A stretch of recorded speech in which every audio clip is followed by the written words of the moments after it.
그 앞부분 한 10번, 5번째 줄인가 살았을 때 사용했고 죽어서 흙에 묻힌 사지를 벌레가 갉아먹을 때 우리는 인간이 고통받고 있다고 말하지 않는다.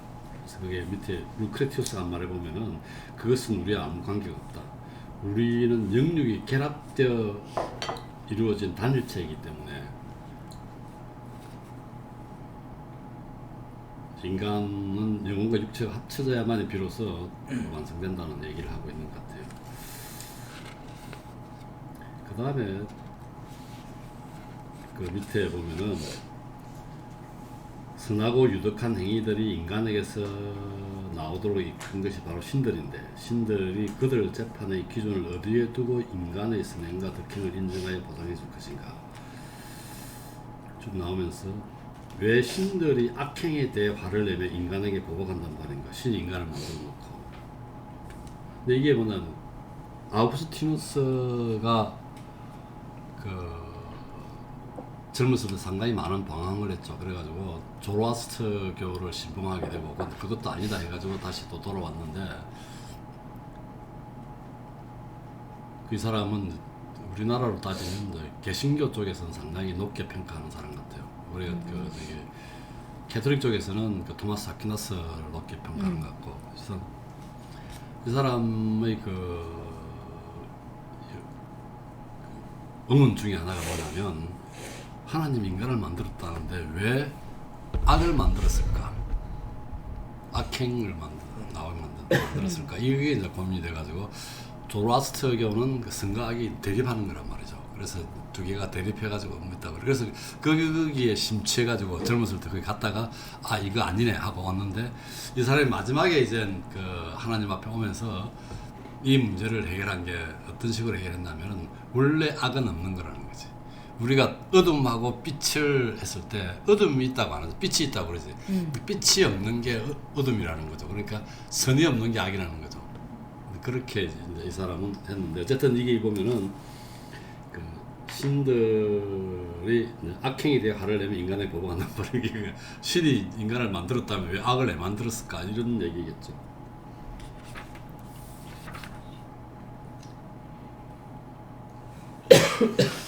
그리고 에피쿠로스라면 인간의 이성을 당당하게 내세우며 이렇게 플라톤을 반박하지 않겠는가. 죽을 인간의 불멸하는 것의 본성에 대해 확실히 무엇인가 밝히기는 불가능하다. 이런 얘기인데 인간의 이성이 어디 있으나 헤매지만 신성한 것들에 간섭할 때 특히 그렇다. 이 사람은 지금 얘기는 이성에 대해서 별로 좋지 않는 평가를 하고 있죠. 신앙은 신앙의 문제로 풀어야 된다. 그래서 신의 은총 이런 얘기를 많이 나오는데 그 다음 중간에 보면 그 다음 페이지 314쪽이죠. 인간은 저 자신 이외의 것이 될 수 없고 자기 능력에 준해서만 상상할 수 있다. 인간일 뿐이다. 인간일 뿐인 자들이 신들이나 반신들에 대해 말하고 추론하는 것은 음악에 대해 무지한 자, 뭐 이런 사람들이 말하는 거 똑같다는 얘기죠. 음악에 대해서 그런 얘기고. 그 다음 패러그래프 보면 고대 사람들은 신을 인간과 닮게 만들었고 신에게 인간의 능력을 부여하며 인간의 그 잘난 자질을 들이며 인간의 가장 수치스러운 온갖 욕구들까지 갖춰주는 것이 신의 이대성에 뭔가 보태주는 것이라고 생각했던 것 같다. 그게 그 이후에 또 얘가 조금 계속 나오고 있죠. 알렉산드로스가 인도양에 이르렀을 때 테티스 신, 자기 어머님이었죠. 그렇죠. 자기가 우상인 아킬레스의 어머니죠.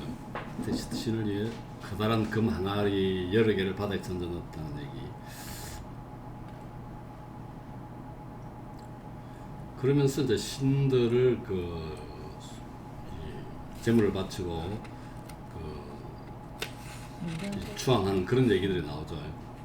그 다음에 여기 315쪽에 보면 게타인들은 자기들이 영생 불멸하며 죽는 것은 그들의 신 자물크시스를 향해 나아가는 것일 뿐이라고 생각한다. 그래서 5년마다 그 신에게 보낼 그 사람을 뽑을 때 제비를 뽑는데 3명이 같은 수의 긴 추창을 곧게 잡고 있으면 다른 자들이 그를 던져서 창 위로 던져가지고 치명적인 부위에 이제 창이 박히면은 신의 호의를 보인다는 분명한 증거, 뭐 이런 식으로 그 다음 페이지에도 계속 신들을 위한 그런 그 사람을 숭상한다든지 이런 얘기들이 많이 나오고 있습니다. 그래가지고 그 316쪽 중간에 보면 우리의 비탄으로 신의 호의를 살해하다니 참으로 이상한 생각이었다. 라케데모니아인들이 디아나 신에게 아부하려고 젊은 청년들을 때려가며 공문에 자주 죽이기까지 했던 것처럼 말이다. 건축가를 즐겁게 하려고 그가 지은 건물을 무너뜨리고 죄 없는 자를 벌하여 죄 지은 자 때문에 내릴 벌을 면하려 한다니 참으로 야만적인 생각이다. 그러고 난 뒤에 또 이피게니아 이야기도 있습니다. 그 아가멤논의 딸을 제물로 바치려고 했던 거죠. 그 다음 탁그 317쪽의 중간점 보면은 신의 보복은 그의 정의와 우리의 고통 그 모두에 우리가 동의하지 않아야 하는 승리입니다. 우리 기준하고 관계없다는 얘기인 것 같습니다. 신의 보복이라는 게. 그런데도 우리는 또 우리대로 하죠. 거기 보면은 아까 밑에 사모스의 참조 폴리크라테스가 행복을 보상하기 위해서 자기가 제일 좋아하는 값진 보석을 바다에 던진 것은 웃기는 일이다. 그는 이 인위적인 불행으로 운수의 변덕과 역전을 미리 충족시킬 수 있다고 생각했던 것이다.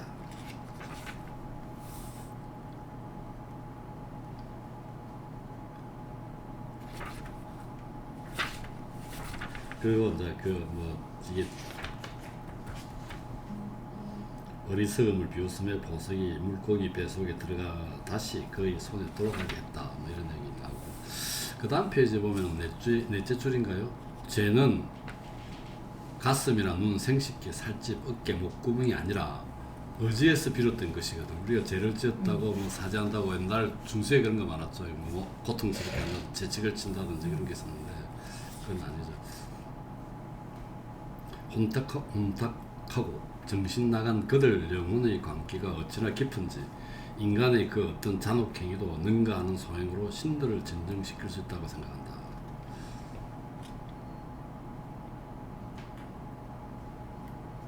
그 마지막 줄에 보면은 이렇게 인간은 자기네 종교를 수많은 구역질을 나는 행위로 채웠다.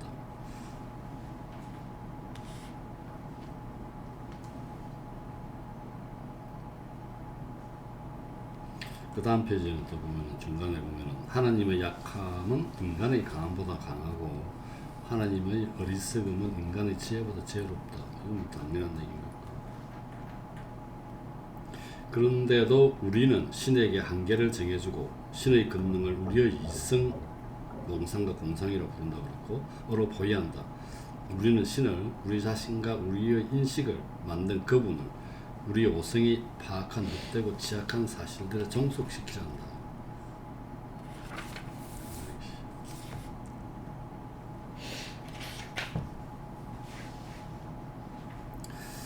신의 우리는 우리대로 신을 파악하지만 신의 무한한 능력이라든지 이런 걸 얘기를 하고 있는 것 같아요. 즉 우리 이성의 부질없음을 얘기하는 것 같아요.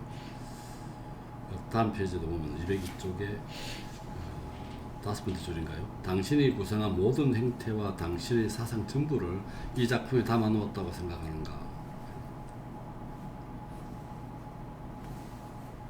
그 패러그램 마지막에 보면은 그러나 그분의 신성이 관할하는 재판소는 그것을 훌쩍 넘어 무한히 펼쳐져 있다. 그 전체에 비하면 이 작은 조각은 아무것도 아니다.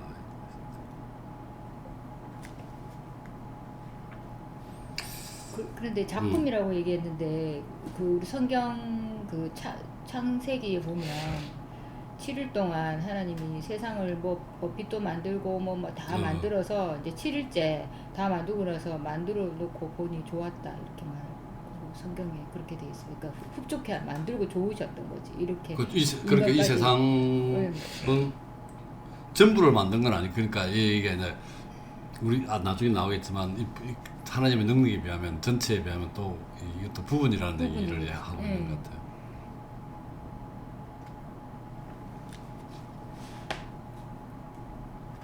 그리고 같은 패러그램이죠. 그대가 내세우는 것은 지방법에 불과하니 그대는 보편법이 무엇인지 모른다. 그대는 그대가 속한 것에 전념하라. 하나님 일에 간 참석하지 말고.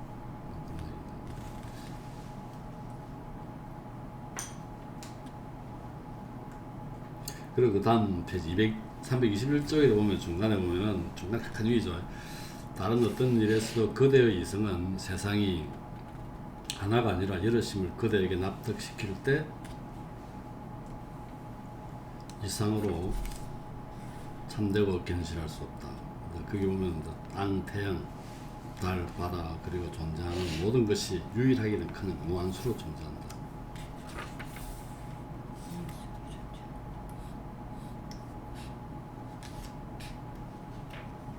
그런 이 얘기를 있죠. 중간에 보면 322쪽에 중간에 보면 그들은 하늘, 별들 그리고 이 세상의 다른 구성 요소들도 신체와 영혼으로 구성된 피조물로 조립된 것으로 보면 멸할 것이지만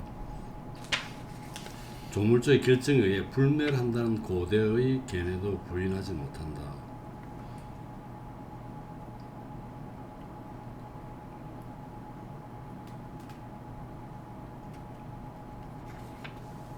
그리고 거기 중매로 오면은 에피쿠로스는 그것들이 비슷할 수도 다를 수도 있다고 생각한다. 이제 아까 이 세상이 여럿이라고 그랬죠. 우리는 거리만 떨어져 있어도 무한한 차이와 다양성이 있음을 바로 이 세상에서 본다.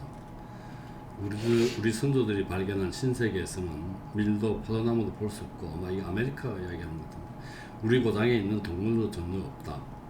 그 말이 없었다고 그랬죠. 거기는 아메리카는. 거기서는 모든 것이 다르다. 또 옛날에는 이 세상에 얼마나 많은 곳에서 바쿠스도 켈스도 알지 못했던 거예요. 그러면서 이제 우리가 그 헤로토스 역사에서도 나왔지만 이상한 그 나라들이 있었죠. 그 얘기를 하고 있고요. 그리고 마지막 그 패러그래프 323쪽에 게다가 우리가 자연에 만들어 붙인 그 멋진 규칙들에 어긋나는 것들이 우리가 아는 것 중에도 얼마나 많은가.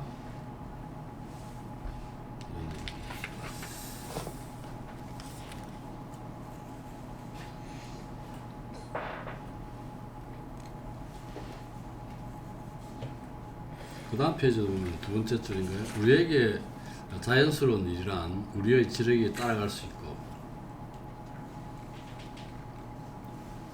우리가 볼 수 있는 한도 내에서 이해할 만한 일일 뿐이요 거기에 벗어나는 것은 괴상하고 기이한 것이기 때문이다. 이런 얘기들.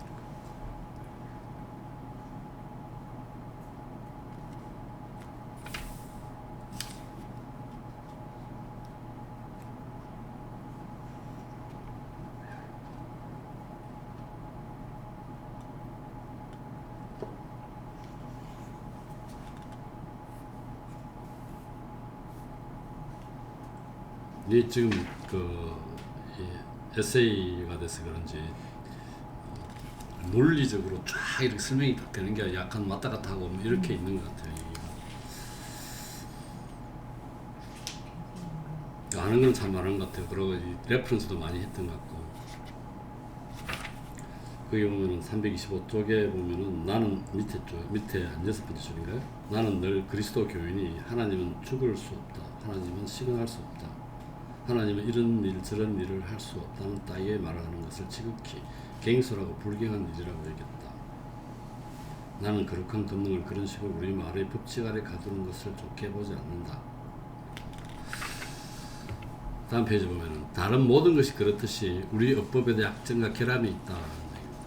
세상을 흔드는 혼란의 대부분은 언어의 문제에서 비롯된다. 그러면서 거기 그 마지막 패러그래프에 보면은 나는 필연파 철학자, 해주의자들이죠. 이들이 어떤 어법으로도 그들의 전체적인 사상을 표명하지 못하는 까닭을 잘 안다. 그러자면 새로운 언어가 필요할 것이다. 사실 우리 언어는 모두 긍정적인 명제들로 이루어져 있는데 모든 긍정 명제는 그들의 사상과 배치된다. 예주의는 긍정을 할 수는 없죠. 그런 얘기입니다.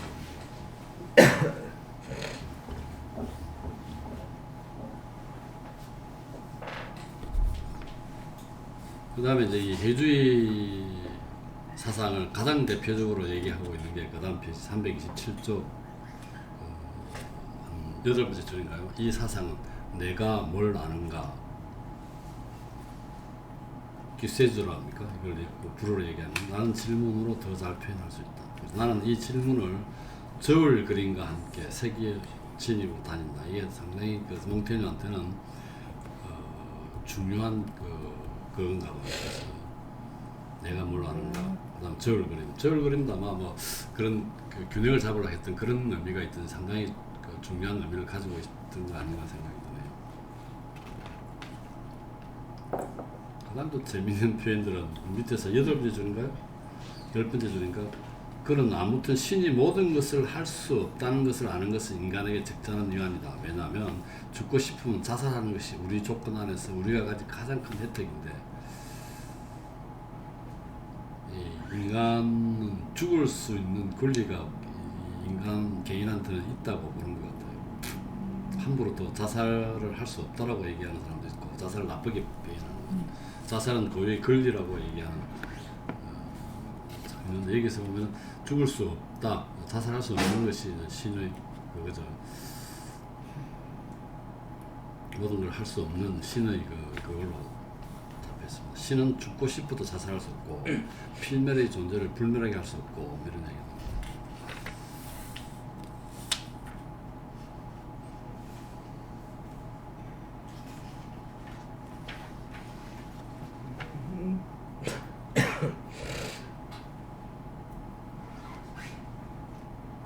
그 다음에 328쪽인가 밑에서 네 번째 줄에 세 번째 줄인가 에피쿠로스가 진정으로 선하고 행복한 존재는 신만이 누릴 수 있고 현자는 그가 비스무리한 그림자만 알 뿐이라고 주장할 때 스토아주의자들이 얼마나 무리하게 그를 냉대하는가. 얼마나 갱술하게 그들은 신을 운명에 정속시켰으며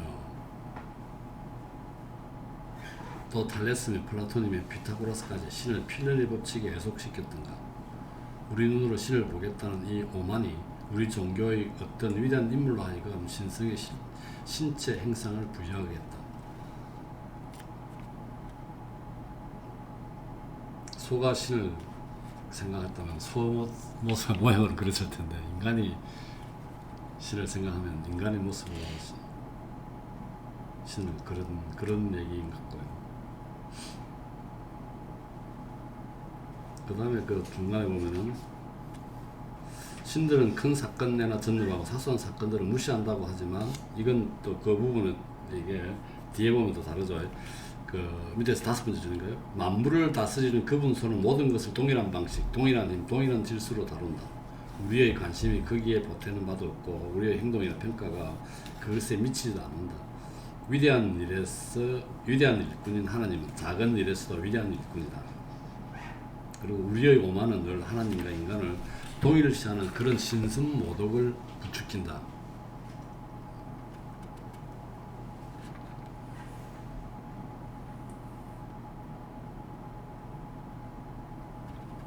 그리고 그 330쪽에 밑에서 한 10번째 줄인가요? 성 바오로는 인간은 자기 지혜를 뽐내다 바보가 되었다. 그리하여 부패할 수 없는 하나님의 영광을 썩을 인간의 모습으로 바꿔버렸다. 그러면서 이제 고대인들이 인간을 신격화하던 제 시각을 좀 보라 해서 얘가 좀 나와 있고요. 그래서 오른쪽 편 331쪽에 보면 마치 동무의 몇 번째 좀 되겠네요. 얼굴에 제 손으로 색칠을 하고 금등을 묻히고서 바로 그 얼굴에 질겁하는 어린애들 같다. 자기 망상의 노예가 된 인간보다 더 가련한 것이 어디 있는가. 그 다음 재미있는 표현입니다. 우리가 만들어낸 신을 숭배하는 것은 우리를 만든 분을 숭배하는 것과는 거리가 멉니다. 그리고 제일 마지막 표를 줄 보면 인간에는 참으로 지각이 없다. 진드기 하나 만들지 못하는 주제에 신을 한다서는 만들어 놓다.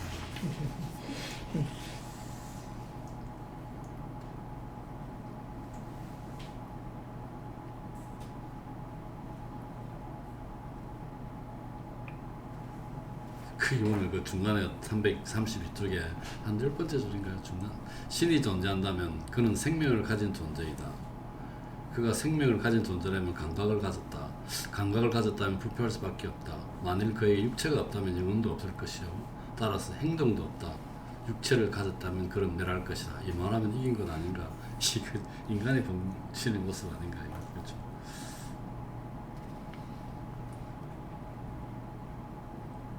우리가 세상을 만들 수는 없다. 그러므로 거기에 손을 댄 보다 탁월한 어떤 본성이 있다.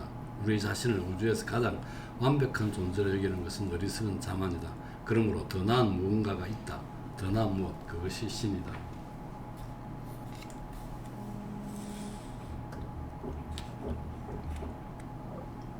그 다음 페이지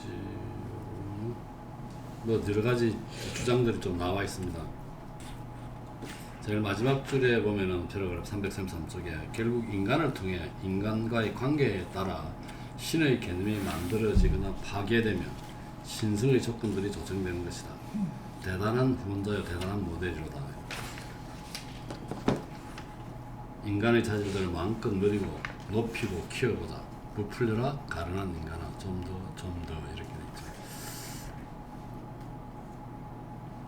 그래서 참으로 인간들은 자기가 알 수 없는 신을 떠올린다고 생각하면서 자기 자신만을 떠올릴 뿐이다. 그들이 보는 것은 오직 자기 자신뿐 신이 아니다. 그들은 신을 신이 아니라 저 자신의 빗대어 생각한다.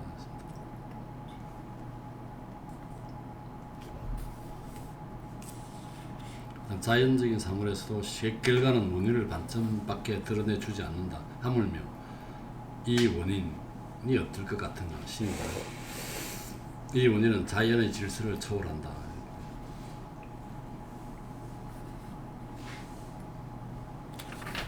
일단 여기서 한번 끊어봅시다.